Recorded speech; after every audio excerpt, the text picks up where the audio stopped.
Hi, my name is Johanna Campbell, and I am an English language fellow at Mises University here in Moscow, Russia for the 2018-2019 academic year.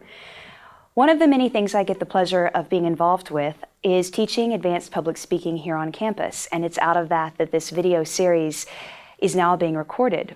One of the things that we've talked about in our previous videos is the way that we as speakers exude our nervous energy. We've talked about it both in audio and physical formats. So now that we've spent some time talking about what that is, how it looks, and giving a name to it so that we can define it, this video focuses on how to practice it into oblivion, I will say. This phrase that I have coined is one that I strongly believe in because I'm not ever interested in the practice of perfection. I'm interested in the practice toward getting us to where it is that we want to be. But English limits me, and I don't know how to say that except to say practice toward perfection. So the best that I can do is practice into oblivion. Here's what I mean. In the previous videos, we talked about among the following. Number one, the rate of speed, making sure that you don't speak too slowly as to offend and insult your audience. But you also don't want to speak so fast that you lose the content and it's difficult to understand. We also talked about pitch, making sure that the pitch of your voice through the entire video has consistency. A difficult thing to realize we're doing wrong unless we see ourselves analyzed on video. Also, another thing we talked about, this habit of nervousness, is losing our train of thought. And other things we discussed were filler words and hesitation.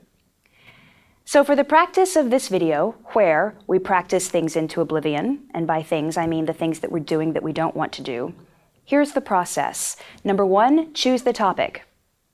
You only can choose one. Be specific, because this is a one-at-a-time thing to get rid of. Number two, there needs to be a time frame.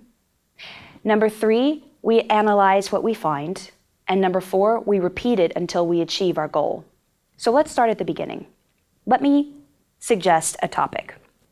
If I were to do this, I would choose something random, but that's easy for me to discuss for 30 seconds. The time frame is 30 seconds, and that is an exact number. I cannot go over and I cannot go under. I must produce 30 seconds of material. Rather than videotape this, what I strongly encourage you to do is voice record. The purpose of this, again, remember, is just beautifully for us, individually for us. The practice is for us to work on the things we need to work on so that once we get to the part of video recording where we can analyze our entire speech, we're ready. For this hypothetical practice, let me use filler words. I know that this is something that I can improve upon, and so that is my focus.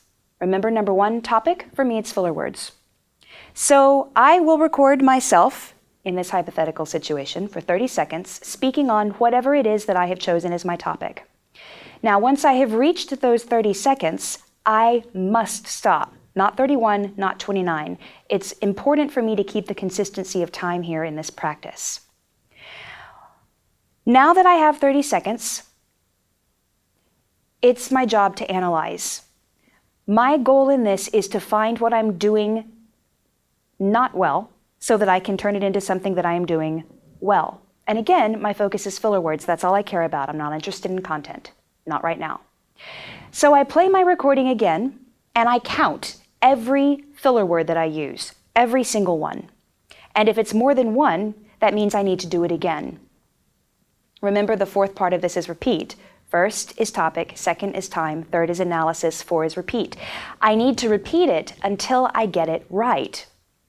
I once had a teacher who's brilliant, who gave me the very good advice that I need to practice the pursuit of perfection 10 times in a row. And I thought, really? 10? What? Why? Why? What is this magical number of 10? And so in my pursuit to prove her wrong, I found out that this is indeed really good advice. There's something about repetition in double-digit numbers that gives us a permanence of whatever it is that we're practicing. So what that looks like for me in this particular practice is the first 30 seconds that I try this, I'm going to make a lot of mistakes. I count them. I'm aware of that number. That's the process of analysis. Then I do it again. The second 30-second recording, I'm probably going to have fewer filler words. The third, I'm going to have even fewer. I keep doing this process until I get to 0. That's the point where I begin the practice of 10. 10 times of a 30-second recording, not that much. And that's why 30 seconds is important. It's a doable amount of time. This is something that is practical. It is something that's possible. And in our very busy schedules and in our very busy lives, we can still pursue something like this that matters. Let me know how it goes for you. I welcome your comments. This is an important practice, and I think it might be one that you find very revealing. It's also one that's encouraging because when you can hear your own improvement tangibly, you can actually hear your own improvement. That's a very brilliant motivator to keep pursuing this practice. Good luck. See you next time.